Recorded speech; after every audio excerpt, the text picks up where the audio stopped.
people within their organization are also complying with their confidentiality obligations, because this obligation is not only on the employer or on the IC, but with anybody associated with the matter, which means any witness, both parties, etc., also have an obligation to maintain confidentiality of the matter. It's not that I am the victim and therefore I can do what I want, right?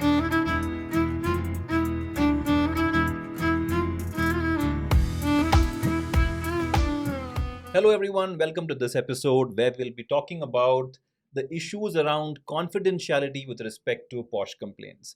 Right, one of the most biggest reasons I would say why women don't raise complaints, because of the fear that their complaint will be leaked, their personal information will be leaked, and the impact that it will have on their reputation, the associated shame, etc., etc.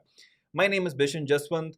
I'm a partner with Cyril Amarchand, lawyer working in the space of employment and labor laws with specialization in matters around anti-sexual harassment laws in India.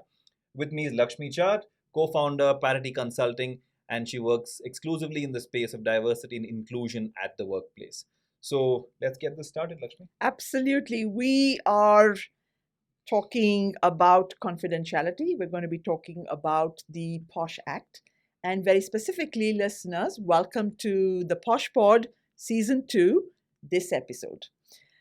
So, Bishen, confidentiality, right? And this is something that we've touched upon in multiple earlier conversations, right? Where the value of confidentiality, the importance of it, and and I keep using this term, the trust and confidence that is built into the process because of provisions like this. Interestingly, and you kind of briefly referred to it, the sense of trauma, the sense of stigma that is still attached to sexual harassment causes a lot of women to hesitate from reporting. We've seen that the challenge of sharing information, but trusting that that information is going to be kept confidential, is also a challenge, right? So why do we, and again, kind of going back to multiple conversations that we've had, why do we still see sensationalization, or why do we still see media picking up on this kind of information? Why do we still see people actively reaching out to social media to talk about their challenges? Where they're doing it, they're probably in violation of the law. Oh. So what is protected under the Anti-Sexual Harassment Act, the POSH Act, right? Information about the respondent and witnesses is protected. Information about the witnesses is protected. Respondent and complainant efforts meant to say is protected. Any information around the inquiry procedure itself is protected, and that's quite broad. Yeah. So effectively, everything to do with the investigation is protected. Now, but there is a kind of exception that the POSH Act sets out, which is to say that you can, without disclosing this information, comment on the justice that has been served or disseminated in a particular case, right? So it's actually pretty confusing if you ask me, because how are you supposed to talk about the justice disseminated in a particular case if you can't make reference to the names of the respondent or the complainant? Whose justice are you talking about, right? So it is no doubt a bit complicated, but the legislature recognizes that there is a need to provide some avenue to make a comment about this. So some things which would definitely be permitted are commenting on the number of cases a company has had as an employer, the number of cases that have gone in appeal, the number of cases that are pending, the number of cases by a woman, by a man, etc., are possibly things that an employer can comment about without being too concerned about the consequences, right? But anything else, if you make a statement about any details that you provide, it seems that you would be in violation of the POSH Act. So employers need to be extremely cautious about it.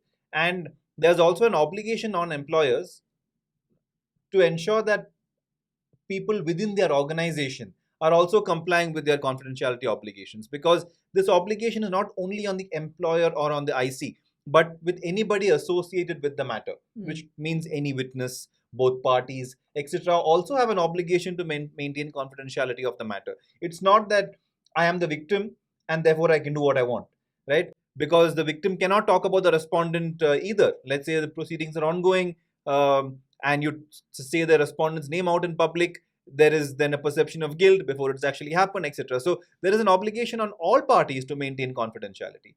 And the consequences of breaching confidentiality also, the law doesn't set out in any detail. It actually says it's as per the service rules or as prescribed, and the rules prescribe a very nominal penalty of rupees 5,000, which is to be imposed on a person breaching these obligations, which in the larger scheme of things, considering the consequences of a breach of confidentiality, 5,000 rupees really is nothing. Like with the case of many other Indian laws, the penalties have survived over a long time, which the POSH Act doesn't have that excuse actually, because only 10 years old. But many other employment laws, since I do employment law, have penalties of 50 rupees and 100 rupees, which is honestly quite embarrassing. And a lot of this needs a revamp. And similarly, I think there's a revamp needed here as well. But there is still the ability of an employer to prescribe service rules to say what the punishment should be. And that can be as grave as terminating somebody's employment, because as an employee, that's the most you have to lose, right? Your job. There's not much else that you can't hang the guy for it. So you can lose your job for it, and that's can be prescribed in the service rule. So that's what's protected. That's what the consequences are. Okay. So some practical application, right? And again, coming from cases that we've handled at Parity. The first one, you talked about service rules. We work with organizations who have in place the protocol of an NDA. So what the organization does is, once a complaint is received and the investigating committee is formed, everybody involved signs an NDA. And within the NDA is a very clear clause which says that breach of this contract can lead to and the usual legalese, which is, consequences up to and including termination of employment, right? So organizations are understanding that, yes, we've got to start building in this protection for the organization itself, for the employer itself, as well as for the folks concerned. Now, is that something that maybe we can look at organizations getting into a best practice mode around, that regardless of what you have in the employment contract, in the master services agreement, or in any other contractual documentation, just have an NDA at the beginning of every investigation? What do you think? I think it's a good practice, but I also don't think it's necessary. And the reason I say that is because most companies anyway have confidentiality clauses or non-disclosure agreements as part of their routine employment documentation. Because apart from the issues around sexual harassment, an employer still wants to protect their trade secrets, their proprietary information, right, and all of that, intellectual property. So to protect all of that, an employer will already have adequate documentation in place. And information around POSH will be covered in the various things that are protected under those documents. Right? So you don't need a separate document for this. Plus, there are legal obligations anyway.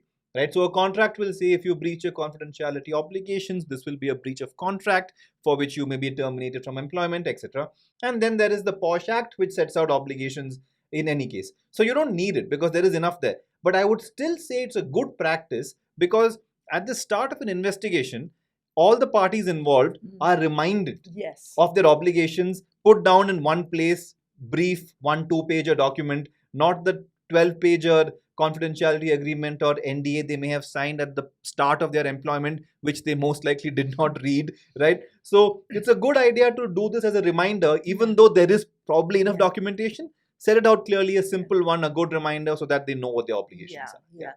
And typically what we found is that it helps from an IC perspective, because we kind of launch the initial conversation, like the first time we meet with a witness or the first time that we meet with anybody, where we have that NDA signed, and we remind them that, one, speak the truth, the whole truth, and nothing but the truth, so help you God, and two, the service rule breach. And it's a very gentle way of telling them also that, civil court over here, so be aware of the consequences. The second area that again we've been talking to clients about relates to something that you just mentioned a few minutes earlier, which is, if an investigation finds that the complaint is valid and the IC recommends termination of employment, should there be an email from the organization to everybody, to all hands, saying that, such and such person is no longer with the organization, and how should that be worded, and, is there an obligation to do it? Because, you do want to let people know that we don't tolerate this kind of thing, and here is an example of us not tolerating it. But at the same time, we do want to stay respectful to everybody in the situation. No, so I wouldn't recommend sending out an email to that extent because that's a very blatant breach of your confidentiality obligations. Unless you are choosing not to talk about the reasons why he has exited, right? Nobody can prevent an employer from telling the workforce that so and so person has left from so and so date. Yeah. You can argue that that is needed for appropriate transitioning of work. It is needed to prevent untoward communication with that individual, etc. Yeah. So you can justify a communication like that if you don't put out the reasons for the exit. But as soon as you start saying that he's exited for this reason, then that's a breach of your obligations under the POSH Act. So there is no formal way in which you can get the word out that the person has been fired for sexual harassment. Right? This kind of thing tends to get around in informal ways. But there is definitely no formal way in which anyone can advise an employer to let employees know that, because it would be a breach of your confidentiality obligations. So in most US organizations, they have this concept of with cause and without cause, right? And Indian we say as well, yeah. Oh, okay, right. So from an employer's perspective, as you very correctly pointed out, maybe this person was in breach of a different policy, not necessarily sexual harassment, but that person was terminated as a result of breach of contract with cause. So is that something that you can generally allude to the fact that he has left the organization in I'm going to use the term unsavory circumstances without specifying exactly what is unsavory about those circumstances? That's more likely to pass muster in case it is evaluated for compliance with law. So you could allude to the fact that the circumstances of the exit were less than ideal. You can allude to that without going into the details of what. Okay. All right. Okay. And then the third, because I did tell you I have a lot of practical questions for this section. The third question comes up when, especially in the non-urban, non-metro, and maybe even the non-middle class women, right? So we're talking about women who don't have this level of privilege in Indian society. And cases where the complainant is looking for, reaches out and accepts support from NGOs to help her, raise the complaint, understand the protocol. You can argue that it's the employer's responsibility to ensure that the woman understands what she's going to be going through. But from a moral support perspective, right? Complainant voluntarily reaches out and asks for support. She can't ask a lawyer to come in with her, but can she go ahead and share the circumstances in these kind of situation? It's definitely a bit of a gray area, Laxmi. Because by going to a third party with information about it, you could argue, if this happens prior to initiating a POSH complaint, that there is no obligation here. Right? But once the complaint is initiated, then in the midst of the investigation, if you choose to approach a third-party organization, then there is a good chance that that will be considered to be a breach of your obligations under the POSH Act, because there is an ongoing investigation, and you are now talking about the details of that investigation to a third party. Whoever the third party may be, they may have the best intentions, maybe an NGO who help in this space, unlikely to misuse the information, whatever it may be. I would say that once the investigation has started, that makes things a bit difficult. But before the investigation has started, before a complaint has even been filed, you haven't put the machinery in motion. Before that, what's happened to you is up to you how to deal with it. So I don't think there would be any issue. If you want to go out to reach out to them, seek help on what to do, that would be perfectly fine. What to do, how to do, and also coming on an ongoing thing, because if I, as the complainant, have already reached out to an NGO, I have established that sense of trust with them, and they're willing to guide me, and like you said, we are saying that this is absolutely fair and above board in all circumstances. and then I go back after the first deposition or after the first cross-examination or whatever, I go back and I say, hey, this is what happened, and I need a little bit of help in navigating that. We are seeing that both complainants and respondents are going out and choosing to speak with lawyers pendency of the investigation, and then they come back because the law says can't bring a lawyer into the room with you, but the law doesn't say you can't retain a personal lawyer to help you and guide you. How does that, with the lawyer it's different because you have the lawyer-client relationship, right? But in a circumstance like this? Yeah, so I think it's very different if it's a lawyer and a non-lawyer. So you are always entitled to counsel, right? You don't have to be charged with an offense to be able to go to a lawyer. You can always go to a lawyer. There's a lawyer-client privilege, confidentiality obligation that exists. So you won't be breaching law by speaking to your lawyer, but by going to any other party, there will be a third party under the law, under the confidentiality obligations under the Act. So those will probably be hit in those situations. So Bishen, quick question for you. Day 45 of the investigation, complainant says, here is a new witness that I want to bring to the table. And one person on the IC says, oh gosh, this person reports into me. Would that be a conflict of interest? I don't think so. The reason being that all parties involved know that this person reports into the other person. But at the same time, I would imagine that if a decision is being taken based on the testimony given by that witness, the weight of the IC member, who is the reporting manager, should be given the least weightage of the other members. So I would say that IC member should not be leading the way to take a decision based on that witness testimony. They can support it or disagree with it, but they should not be the ones leading the way with that decision, is what I would say. Excellent. And another reason why you should have more members on the IC than absolutely stipulated. Okay, all right. So next set of circumstances, right? And this is related to employer responsibility. So when you and I talk about situations where there is a complexity of redressal, in the sense that complainant respondent don't both work for the same organization, and we said there might be a situation where the complaint is investigated by the IC, not necessarily of the complainant's employer, right? By a different IC. Can the complainant at that point in time say, hey, I'm okay with, having somebody take this up, but I don't want to go there all alone, because he will have all of these people who are from his organization. I want somebody to come with me. So can the employer then say, okay, the HR person will come with you, or somebody will come with you? And then what happens to confidentiality?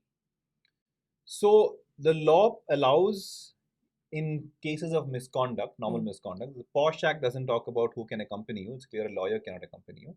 But the POSH Act doesn't talk about who else can accompany you or not, right? But you can see that there are situations in the POSH Act where somebody else can file a complaint on your behalf, like when there is a physical mental incapacity, which then means the law is envisaging a situation where somebody else can be involved on your behalf. So if you extend that logic to situations where an employer permits, let's say, a complainant or a respondent to have someone accompany them, not lawyer, have someone accompany them as part of the hearing, the same obligations that would apply to someone filing on your behalf would apply to them as well. So they are now part of the hearing. All the confidentiality obligations under the law would apply to them as well equally. And so that's how you would see this situation.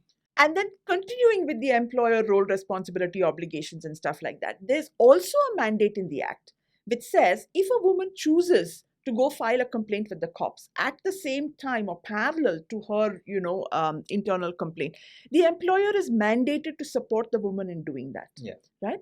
What is the obligation, or what is the responsibility of the employer if the cops turn around and say, hey, we know because she told us that there is a complaint internally that you all are investigating, give us the papers? Yeah, so the position on this actually is quite clear, and this is not just to do with when the woman goes to cops, but it's possible that a matter gets appealed before a civil court, and a court is determining whether the process is done correctly or not. So whether it's before the police authorities or before the courts, there are procedures under the CRPC, which is the Criminal Procedure Code, which mandate that when authorities, cops or courts, ask for documents, there is an obligation to provide them. Section 91 of the CRPC is what it is, I think. So that will trump your obligations to maintain confidentiality, because there is an obligation to now give documents to authorities who are asking for it, not to the world, but to these limited authorities. And this has also been discussed in specific by courts, right? To say in the context of POSH, not generally in the context of Section 91 that I was referring to, where there is an obligation to provide documents sought for. In the context of POSH, so it's quite clear that when documents are sought pursuant to an investigation by the police or court proceedings, there is an obligation then to disclose those documents to the courts and cops, because there is an implied inherent responsibility on those authorities to maintain confidentiality of those. That's the logic for why it is permitted. Okay, all right. And when you have that, I mean, you talked about the authorities. So there are very specific appropriate authorities to whom the employer has to hand over the information requested, right?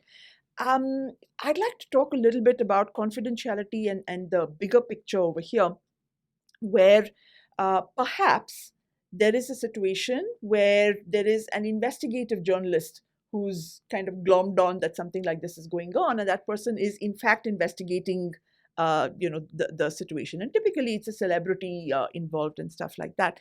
And parallelly, you do have a journalistic endeavor to do a certain level of fact checking.